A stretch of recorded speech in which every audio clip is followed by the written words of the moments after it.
So, day two, and we're talking about using social media to generate blog traffic. And I'm also going to talk a little bit about Pinterest for everybody that asked a few questions yesterday.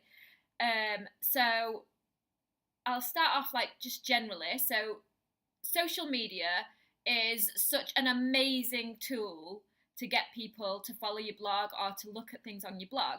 Now, for me, when I first started blogging, I concentrated on Twitter and Instagram, and I shied away from Facebook a lot because, for one reason, I thought that'd be annoying, my friends and family if I was posting there all the time. And the second reason was I did have a Facebook page, and I found it really difficult to get people to like my page because the Facebook algorithm basically, if say you have a Facebook page and I follow your page and I'm looking on my newsfeed one day, it won't show me your page's post because what it does is it prioritizes my friends. So it will prioritize all the posts from my friends, and then it will prioritize posts from all the other pages that I follow that are paying for advertising. So you're fighting against these companies that are paying for advertising and your posts are just not getting seen. So it really demotivated me and I kind of gave up on Facebook in the beginning. I've recently come back to it. I have started a page, but what I've started doing is using my personal Facebook page, which is something that I didn't want to do at first because I didn't want to annoy my friends and family. I've started using that to post what I'm doing, and it's actually surprising. Like, really, if you think about it, if you've got a blog, you're blogging about what you're interested in, and a lot of your friends and stuff will have the same interest. So it's been good. Like, I've had a lot of good feedback from my friends, and I was worried that I'd be annoying them. And if you are annoying them, they can just mute your post. But for me, I've had a lot of like positive feedback from what I've been doing. From my friends, and I've also been utilising groups on Facebook. So like this, I've got a group for my recipes, and the good thing about that is if you invite people that are interested in your blog, they may follow you on Instagram or wherever you've met them, they may just be a friend, you can invite them to that group, and every time you post something they get a notification to say that something's been posted. So they're going to not miss that post, they will see it, and they're more than likely to click through and read, what you're posting about. So Facebook groups are amazing. I would really recommend utilising those. And if anyone, has any specific questions on setting up Facebook groups or anything like that, just ask me, because I've done a few now and I've found that they're really, really successful. I get a lot more engagement in the groups than I do on my page, and I think that is probably because people I'm so sorry. This yesterday's video, I just heard, like, when I was watching it back, I kept hearing notification after notification, and I thought, I've not got no Facebook, and it was in the video, and now it's happening again. But yeah, Facebook groups, I've lost my train of thought now. Facebook groups, you get a lot more engagement, so that's a really good way to generate traffic for your blog using Facebook. And then the other thing is so at the minute I'm only really using Instagram. I don't really use Twitter because I find that if you concentrate on too many social medias, that's all your time gone. Like, I would rather do one or two well than try and use every single social media. So I've chose Instagram, and I think that is like really good for bloggers because bloggers tend to have, they're blogging about like maybe something you've made, food. Maybe you're talking about a new fitness program. Maybe it's fashion and you've got an outfit. Whatever it is, it's generally you're the face of that blog, usually. So to use Instagram, I found it amazing. And for growing a following, for people looking at my blog, everything like that. Basically, what I do with Instagram is I generally do it at night when I'm in bed. I go on and I have a look at, certain people's blogs that I like, and I'll comment and like their picture, and it's not contrived because I genuinely do like these blogs, and I love meeting new people, I love meeting new bloggers, and what you find is they come back and they're kind of commenting on yours as well, and it's people are then following you, they're coming and looking at what you're doing, but So that's a good way of getting new followers and of driving engagement and getting people to come back, so that once you've sent that post out, it's not just getting forgotten about. People will come back later and have a look. Is to go and have a look at all the connections that you've made, all the bloggers that you actually really like. I'm not talking, about going and finding anybody and just commenting, because I think it's got to be somebody that you actually really do like what they do, because otherwise, it's more likely that they're going to like what you're doing as well and come back and comment on your stuff. So that's great for generating likes and engagement. But what you should also be doing is, when you're sending those posts out, so what I do is I usually put a call to action in them all. So I'll ask something, like I'll say, oh, this is what I've had for breakfast this morning. Which do you prefer, peanut butter or porridge? And I'll ask a question just to get people commenting on it, because if your engagement rate is high and if Instagram sees that lots of people are commenting, it will show it to more people. So by asking a question, you're asking them to do something, and generally, people will do it. There will be a lot of people that won't, that'll just look at it, but at least if you've got that call to action there, you're asking people to do something, and it's not a big ask if you're just asking, which do you prefer? So I do tend to do things like that. And also Instagram stories is amazing.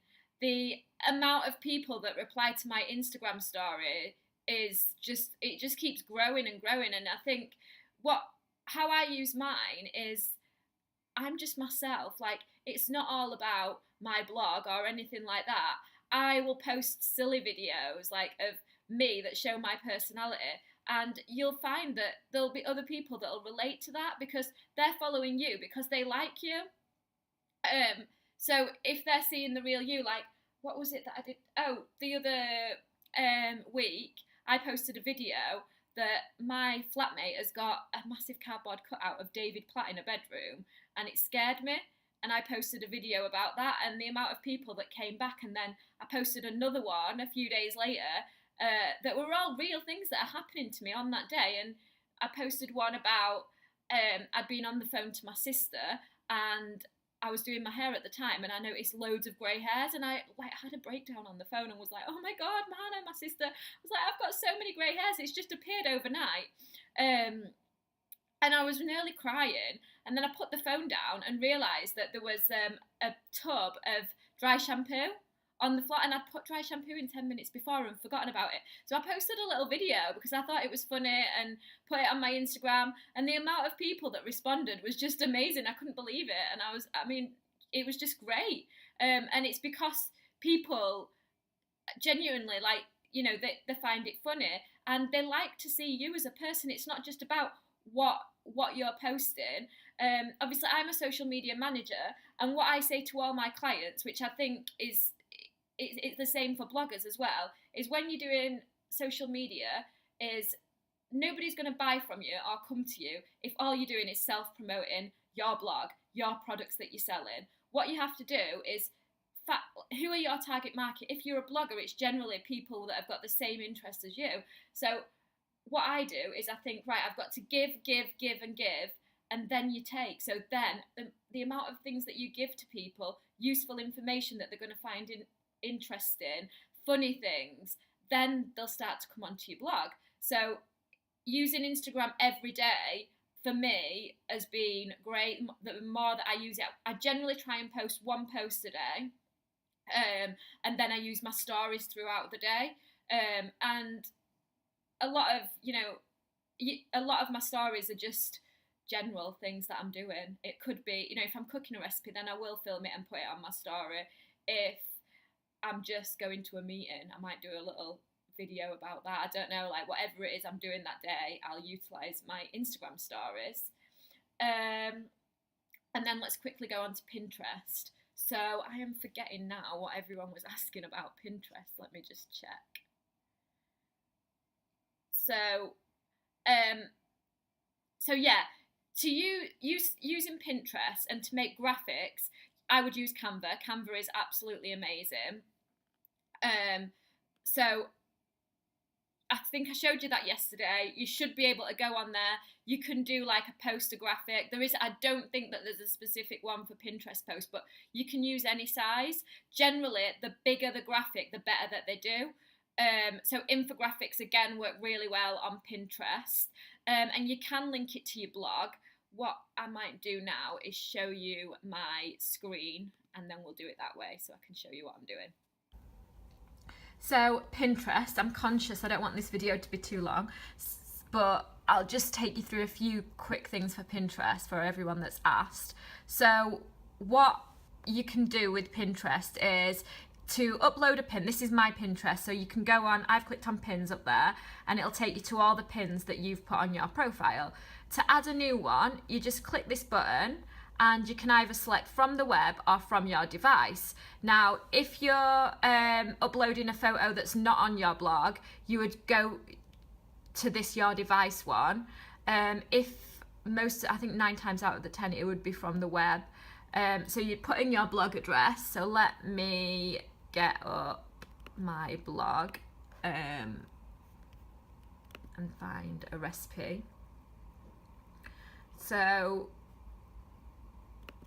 I'll put a recipe on. So let's say this one. If I wanted to put this on Pinterest, what I would do is I would take the URL and copy it, and then go back to Pinterest, paste it in there, and click next. And what it will do is it will bring up all the images from that page. So this is the one that I want to use, so I'll just click on that. And then I'd talk a little bit about it. This is really important because what you need to make sure that when you're filling this in, you're using words that will help people find it. So words that people would use with their search. So I'm just going to put vegan lentil meatball recipe.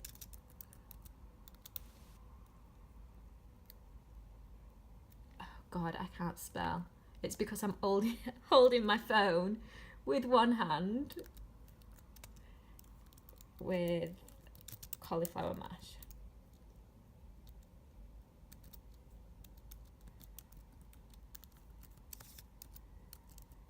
In fact, I'm going to change this. I'm going to put healthy.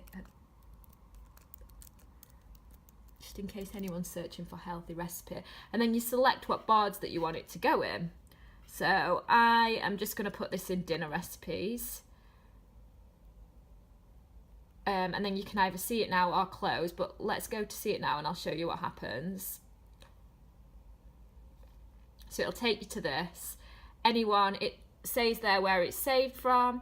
Anyone that clicks on it is automatically redirected to your blog. So the other thing you can do is you can install a pin it button on your blog. I haven't actually got round to doing this yet because I think I told you that I'm just in the middle of moving all my blogs, relaunching my blog. And what that does is when people hover over your image, a button will come up, a Pinterest button, and they can just click that button and it will automatically take them to Pinterest so that they can decide what board they want to put it in. That's a really good idea. And the way that you do that is you'd need to use a plugin. So the one I used, I don't know whether there are other ways, was SumoMe. So that's a plugin for WordPress that you just install on your blog, and that automatically does that. So the other thing I think you wanted to know was about pinning to group boards. That is amazing. That using group boards is a really good way of driving people to your blog and getting noticed on Pinterest. So this website is called pingroupie.com. And what you do is you come on here and then you select what category you're in. So I've selected health and fitness. You want to order by repins and then click filter.